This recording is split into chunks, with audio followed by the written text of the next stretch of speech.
Guys, nabili ko yan chopping board sa Baguio. Magkano? 350. Tinawaran ko 300.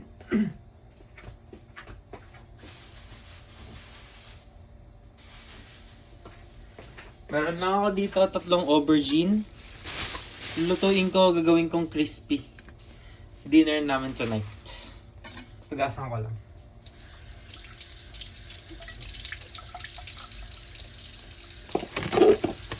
Galing tong Baguio nasa 280 per kilo. 300 nga binibentang mahal. Pero hindi ko alam kung masarap.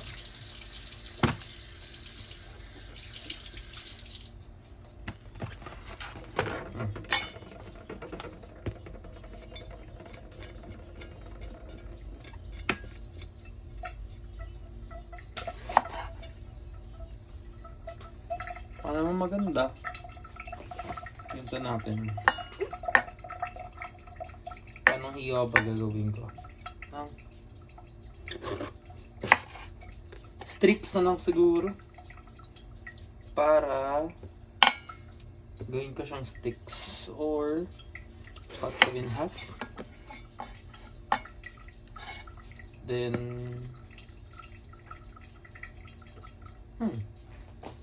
maganda.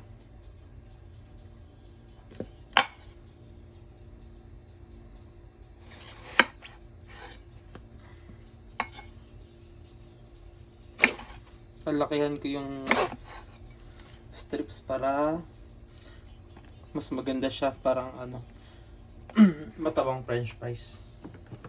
Fresh naman. Kailan ko ba ito binili sa Baguio? Kailan ba kami umuwi? Ng isang araw lang. Oop. Di ako sanay sa kutsilyon to, kay mama kasi to. Okay na din. Yung kutsilyo ko kasi andyan sa gilid, may pangalan ko yon. Kaso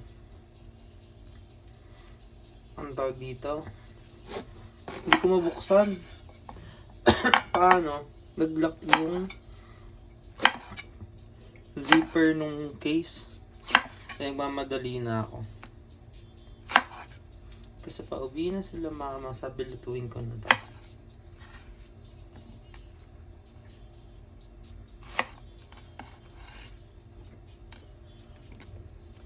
Ganda naman, fresh naman. Walang uod. Mga talong kasi dito sa Manila,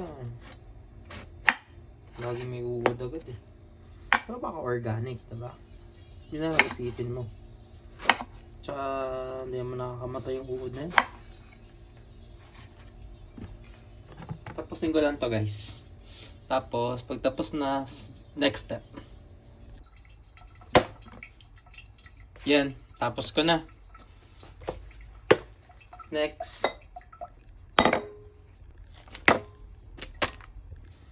Yan, nalagay ko na yung flour. Lagay ko na rin to crispy fry na garlic. Masyadong maalat to, kaya naaluan ko rin ng equal amount ng flour. So, sakto lang yung lasa niya. Pan-chicken to actually, pero masarap siya sa gulay. So, syempre, may crispy fry, may na. Ako, nilalagyan ko pa siya ng konting vetchin. Yan. Tapos haluin lang yan gamit yung fork.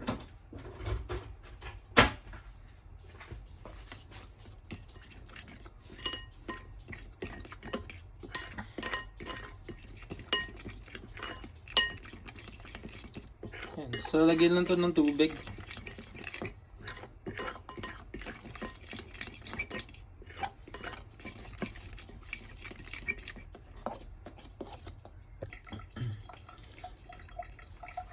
Yan, nalagyan na natin siyang tubig.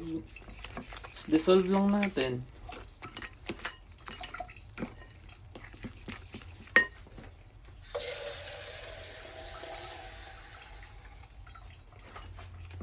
Hindi ko nalalagyan ng egg para hindi siya kumapal.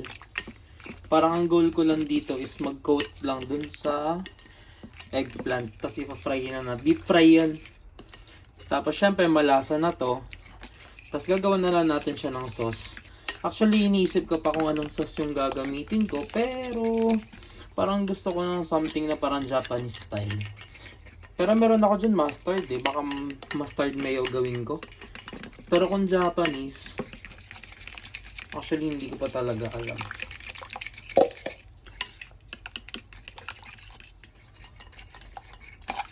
Haluin ko lang to guys. Be right back. So ayan no. So cake slicer yung ginamit ko pang halo. Wala kang gamit. Pero if it works, it's not dumb. So nakita nyo wala na masyadong buo-buo. Or kapag ano na, huwag nyo yung overmix. Okay na yan. Tapos lagay nyo na agad para mabilis kayo. Lagay nyo na agad tong eggplant kasi baka mangitim din. Ay, nalaglag. Yan, nilagay ko na lahat. Hindi ko alam kung maapaw. Umapaw nga. Pero, sige, bawasan muna natin. Overcrowd. Liit pala ng bowl ko. Oh, yan muna. Hindi pa kasi lumulubog eh. Sige. Punta tayo sa kitchen, prito natin. Yan guys. Oh, ganyan lang ang apple. Yan natin to.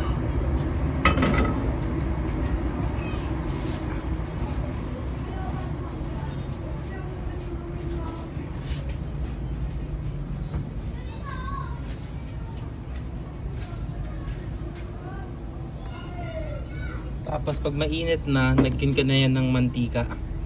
Adjust ko lang ha. Ayan. Okay guys, wait lang ha. Okay guys, so lalagyan ko lang to ng mantika.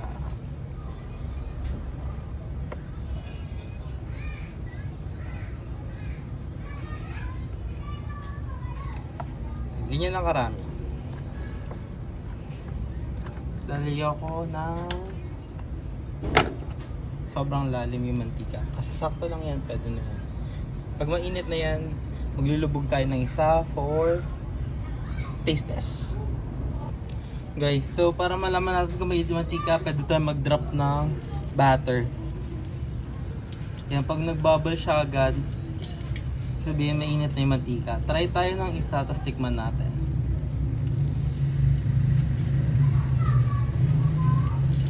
So sabi ko sa inyo guys, ginamit ko lang yung butter para lang ma-coatan yung eggplant. Pero ayoko ng thick na butter, kaya medyo manipis yung ginawa ko.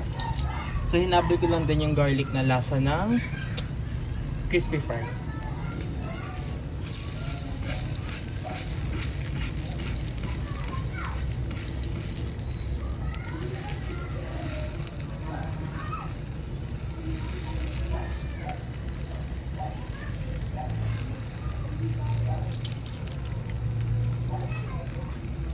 Pagka-prito na to, tikman natin guys. Tapos kapag tama yung lasa, tsaka kayo mag-prito in batches. So medium high heat lang pala to para hindi masunog. Tsaka mabilis naman din maluto ang eggplant. Tsaka mas okay kasi sa eggplant yung hindi lamog na lamog.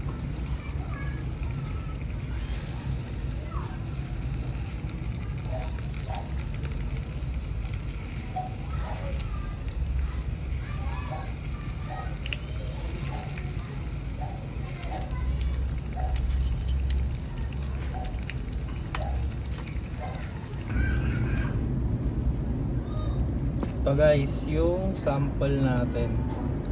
See? Yan, tikman natin, papalamigin ko lang.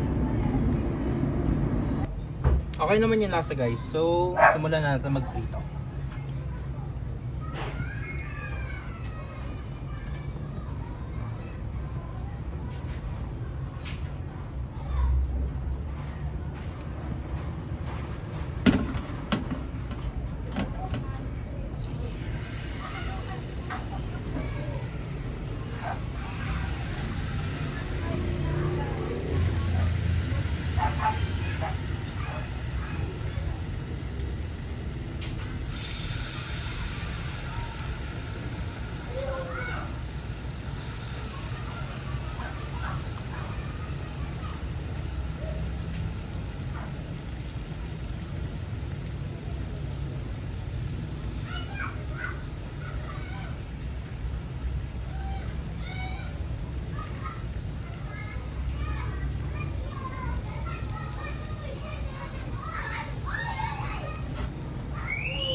Iwasan lang natin ma-overcrowd.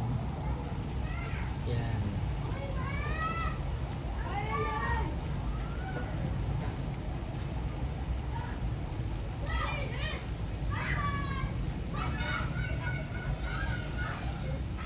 Hop.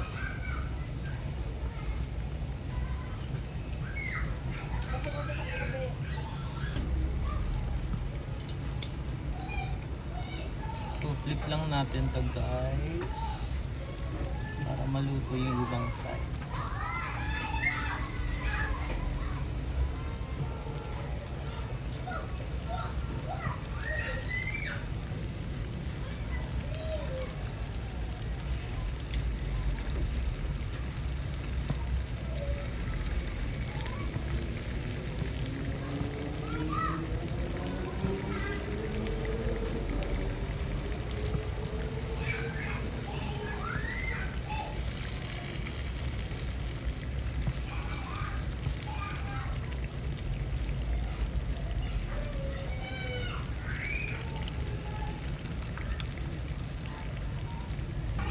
So guys, yan na yung itsura niya after. Crispy yan.